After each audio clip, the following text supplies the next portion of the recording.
back to fuck bottom. Fuck bottom. It's been a while since we had a good old fuck bottom. Yes. I'm just gonna stretch. I've been sitting in this. I think YouTube has a fuck filter now. Really? Yeah, I think it. Are we gonna get banned by saying fuck? Not banned, but. Can you not make money off YouTube if you say fuck in your videos? That is. Oh yeah, you can totally do that. But then what does a fuck filter mean? You know, I've had a fuck filter for years. Why would they have this? Okay, so the thing is, there's this thing called restricted mode on YouTube, and in restricted mode we basically don't have any videos on the channel because it filters out. Because we swear a lot, or what? It's also because of the games that we play often. What's funny is that when this whole YouTube, this is so shitty. When this whole YouTube, look, why is that even? When this whole YouTube restricted mode thing became a thing, I checked out how my channel looked, our channel looked when. This is stupid. Yeah, this is really hard to aim as well. Because look, you can't see it. You can't see shit. I can't see how far to the sides I am because the reticule is moving, but the gun is moving. And then I got it, and it's dark. So I checked what was even on the channel in restricted mode, and not a lot of videos. But But the funny thing is the one video that was on the front page of the channel was none other than fucking Honeycam Studio. Honeycam Studio. Yeah, which is it's a fun little game where you manage your own campsite, your own camp girl porn site. Oh God, who played that? I played that alone on Valentine's Day. Casper. And it was fun as hell. I can imagine that that I am not part of any of the videos that are in restricted mode. That's stupid. I have no melee attack with this. I mean, I can imagine that I'm not part of any of those videos. I don't actually know. It's hard to tell. That's so dumb, by the way, that you cannot just shoot that.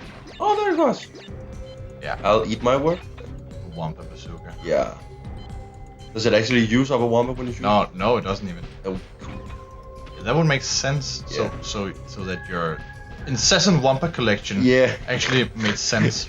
Incessant wampa collection. A fuck filter. Really? Oh yeah, so that's the thing. So do you have to be over 18 to watch most of our videos, or what? No. It's restricted mode is something that you turn on. Ah, so like your kids don't see our videos. Exactly. I don't see a lot of kids seeing our videos anyway, but that's not actually true at all. Are kids watching our videos? We have an audience of 13 to how do I? Okay, we have an audience of 13 to 17. Oh, that's awesome. Yeah, cool. That is pretty cool. Yeah. Why the fuck not? I hope we make. We also have an audience of 65 plus. Us, even better. I hope we make your high school years and your pension such a more joyous occasion. We try, at least. I really enjoy this. Oh, hello. Oh, there was a knock. I really enjoy this whole entertaining. Whole shebang. Yeah. I like bringing entertainment to the masses. Yes. And it's also it's fun to do. It's just fun as hell to do. And you practice your you practice your vocal skills, which I oh, definitely. Yes, which I value greatly in my life. The ability to carry a conversation and and not because I feel like we have to be funny on cue, but it's just but just to be interesting at least, which I think we have our moments, you and I, where we are both funny and interesting. But, holy hello. shit, that's an hellhole. That's an hellhole. An hellhole. Yes. Yeah. Yes, but you get what I mean, right? I get a ton of skills out of this. Yeah. I mean, we mentioned this before. Like, it takes a lot of different things to make this even work. And you can definitely hear us getting better at it since the start. Because I feel like, especially with you and I, there's a different dynamic between each of us. You and I, because we are and you know, and the other guys know that I love their videos probably more than I do the ones I am in. Oh, there's a piano. Oh, yeah, there is. The piano where the keys do not match at all. Yeah, I realize. But I feel that especially you and I have more of a series vibe over it, if you get what I mean. Yeah. Like with the other guys, you can feel like it's kind of dynamic. That then it's you and Jesper, or you and Magnus, or you and Marcus. I don't know how to say that in an English accent. Marcus, yeah. You switch it up quite, and there's not like a consistent, like we play this type of game. Oh right. Where with you and I, we almost always play. It has the same vibe to it, and most of the episodes that I'm in is just you and I. Oh yeah. So I feel like it gets more of it has more of a like series duo vibe when it's just you and I. Then it's much more dynamic when you're with the other guys. Yeah. If you get what I mean. Yeah. Which is a positive thing. I feel like. Seriously, this fucking shit. This is stupid. And it's not just stupid. It's also hard to control. I can imagine. Do you get what I mean? I feel like that's a pretty good assumption of. I totally get what you mean. One of the things that we also talked about was that it's not just about being funny or interesting. No. I like just part of this is also getting, just telling stories or having conversations or having you read Bandicoot facts while I absolutely hate the world. Because believe it or not, I actually enjoy your company. Believe it or not. No, this is purely professional. This is on the clock. Yes. I'm clocking out in 25, so you better hit that fucking crate real quick, boy. Yeah, but it's. I find also that I think in the start when you can see the Party Hard episodes because they're still up, and it's hard to say, but they're not as, I feel like they're not as funny, but no, not as funny, but not as I think we've gotten better at talking, as you can hear on my very very well polished skills at finding words. Articulation. Yes, exactly. What is this? This is a disco room right here. This is disco room, just in the space station. That's a huge ass disco ball. But I feel like we've gotten much more. We feel like we're actually talking to someone. Where first it was just like, look at us, we're super drunk playing games late at night. And now this is actually like a real hobby that both you and I enjoy doing. Yeah, definitely. Yes. Definitely. Plus, I also enjoy speaking a lot. So. And I'm not a very social. I'm not a very social man. So if it's just you and I playing games all night, talking to a microphone, it's just fine with me. It is funny, and it's also like when you're just playing with a friend, for instance, you can very easily just sit and stare at a screen for like hours and not really talk. So this sort of prompts having actual conversations with your friends, and I know I use it for. And you get to talk about a lot of weird crap, like Bandicoot. Holy shit! Definitely. Yeah. Like the other guys, I use it as an excuse to hang out with them. And play games and play different games than we talk and probably normally would. Exactly. Wow. Oh, I'm getting super barfy doing this. Whoa, this is weird. Yeah. She sounds like a dog. So for these, you have to destroy the little orbiters first. Yeah, all of them. Or do all of them blow up when you blow one up? No, these little orbiters, you have to destroy all 3 of them to get to the space station. You have to destroy 3 space stations. We have to destroy 9, so it's 11. 11 things you have to destroy. Many things, and then there are of course also crates. And no checkpoints. And shitty aiming. Everything's just shitty at this point. Okay, analog makes it vastly easier. Like, one of the things that is really shitty about this is... Oh god. When you go like that... Can you shoot the asteroids? Yeah, definitely. Yeah. Like, there's no sense of depth in the space thing. Like, you go by little... they can't be stars because... Fucking hell, man. Yeah. The little dots you go by. Yeah. That's the only thing that really gives you any, like... Space dust. Yeah, any like distance. Dark matter. Time is passing. What is if you have to say there's one thing that your biggest dream conquering this wow, I'm gonna try that one more time. Your biggest dream, the highest praise you could get in this during this YouTube channel thing, what would that be? Highest praise? Not your dream goal, when you a dream where you would sit and think, this is exactly why I started doing this. There are a lot of YouTubers who have the audience who's like, Ingram saved my life, stuff like that. Yeah. That to me would quite possibly be top. Yeah. Stuff like actually making a difference in people's lives. Yeah. That's definitely something that would be at the top for me. Yeah. Yeah. And I so desperately want to. I wouldn't say I desperately want to make this my career, but it's a way to employ all of my skills, all of the things that I enjoy doing. I like to say employ all of your friends. all my friends. Yeah, well, some of them are unemployed, and I have already said that I would. One of the first things that I'm gonna do when I blow up and I earn $1 million is I'm gonna give Magnus a job. He's just gonna straight up work for me. What about me? He's gonna work for me too. We started this shit together. I know, but he doesn't have a job. He doesn't have anything. I have 2. I have 3 jobs actually. Fuck man, I haven't had 3 jobs in my life. Jobs suck. Oh god. But like, I think is this a challenge? Is this a game? I think my main goal, of course, it would be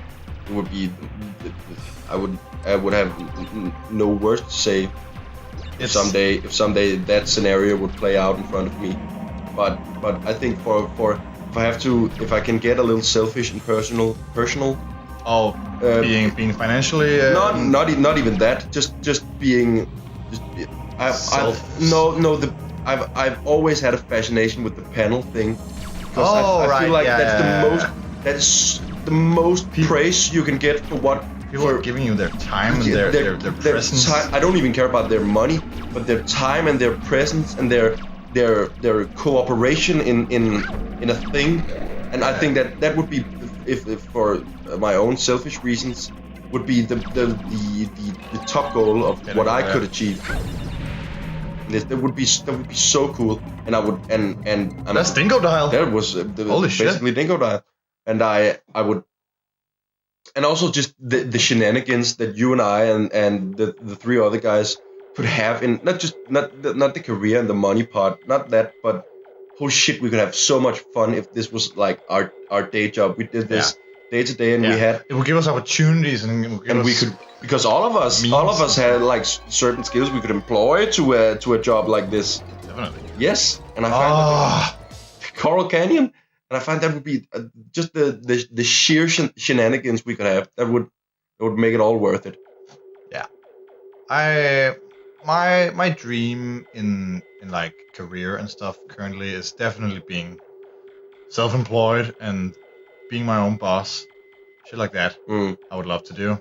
But also just doing what you like and what you love. Of course, I would love to, but that's what's been my problem with life up until this point. I haven't been happy with what I was pursuing, so I had to stop pursuing it. I think you and I are more alike in that subject than you think. That's the thing. Like, I thought I wanted something particular, and then I pursued it, and then it turned out to be different and than you thought, so not what I wanted, and it ended up giving me a lot of grief and heartache, and so I had to stop pursuing it. And that's, I mean, being a teacher was never my dream, but it was like I'd gotten rejected for one thing that I actually really wanted, so and then that was like second opportunity I got, so I was like, I guess I just gotta try and go for it and just do something with my life. It's a good job. It is a good job, and you are making a difference. And I'm like, that's maybe teaching. Yeah, maybe inspiring others the way I was inspired in school, for instance, would be a cool way to go about it. But being a teacher or just studying to be a teacher is one of the most soul-crushing things I've ever done. Oh God. But during that, I developed this. Yeah. I started doing this, and this has given me. I mean, this is the only reason why I could even endure studying there for as long as I did, because fuck that shit, that was not me. Yeah. But then I developed these skills, and then now, I mean, I wouldn't have these skills if not for this YouTube channel that I now use every day of my life, and that I'm going to work with going forward. Yeah. So it's like, I mean, your whole life is a journey, right? And every step you take is carrying you towards one goal. Yeah. Oh, this episode got really it got really deep, really fast. What the fuck happened? Yeah, but that's the thing. I don't regret the time that I spent during this. That I spent doing the wrong things. No, or doing the wrong things. Doing the wrong things because they're not wrong, because they led me to understanding what the real thing is. Yeah. My mom had a really good way of saying it. She had some, I wouldn't say advice for me, but it's like I felt really bad dropping out of the teacher thing, because I'd already dropped out of university, and I was like, at that point I was so down and out. I had nothing, and I didn't know what to do or where to go and shit like that. So, but then, and of course I was always scared of disappointing my family, because whenever we talk about people who are indecisive or people who drop out of shit, and that they're like, they just gotta get their shit together and go do it, get a job and shit like that. It doesn't always work like that. So I was always really afraid of breaking into my mom that I dropped out. Yeah. And when I did for the second time, she basically said to me that, oh, God damn it. No, she didn't say that. She didn't say that. What the fuck was it that she said? No, she said that I was, also because my mom and my grandma's stories were like, well, they didn't know what to do with their lives, but they got offered this internship or apprenticeship at a place, and then they worked there, and then they did that for the rest of their lives. I'm like, holy shit, that sounds soul crushing. I can't do that, man. And then when I told them what I was doing, and that I was dropping out, and that I was pursuing something else, and it was gonna take more years to get there, they were just like, my mom said, you are privileged to have grown up in a fucking Christ. To have grown up in a generation and a time where you have these opportunities. Yeah. So use the opportunities. You don't have to settle. Nah. Use the opportunities that you have. Like we have this beautiful educational system where you don't have to be chained down by time or a job or stuff like that a lot of the time. Shh. Telling a story. So we have privileges, and we shouldn't be ashamed of using them. No, not at all. For their intended purpose. And I've always found that, because as school dropouts, I've also dropped out of 2 schools.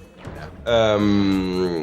And I've also found that, and I know it's cliche as hell, but the whole thing about you don't have to do anything for anyone other than yourself is just so true. It really is. Yes, and I've always thought my entire like childhood and my first 10 years of school, I've always thought we have this thing in Denmark called a gymnasium, where you go after high school. Yeah, pretty much. It's basically high school. And I've always thought that was the right thing to do, because because my entire childhood I've never heard of basically anything else, and I've never been like a handy guy or like an engineer kind of guy or like anything. So I've just thought, well, basically I think that's what I'm gonna have to do. And you knew me by then, and I was fucking miserable. I was so depressed and not miserable, and not the place for everyone, and was definitely not the place for me. And I joined a second school, which is called HF, which is basically the same. You just take it with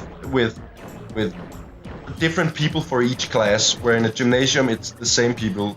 Not every. No, not every class, but kind of. Basically, basically, and it takes 2 years instead of 3. And I did that, and I was fucking miserable. It's for people exactly like you, people who are like, regular thing isn't the thing, but I need this to progress. But still, I thought that I had to, because you basically end up with the same education. Yeah, exactly. And I thought, well, I have to get this education, because what am I going to do with my life if I do not get this education? Yeah, then I have no doors in my life, and I will never get a job, and I will be sad. But I got so even then, and the big change from the gymnasium to the HF was that I got a lot more friends, that I was a lot happier with at the HF. But still, I was so depressed and so sad, and yeah. So and now I do exactly what I want to. I live secluded, almost as south as you can go in Denmark. I live by the ocean. I walk by the ocean every day. I spend most of my spare time just reading and relaxing, and it was really what I needed in my life, because holy shit, yeah, this got deep. Next time on Rock Bottom. Man. Oh god.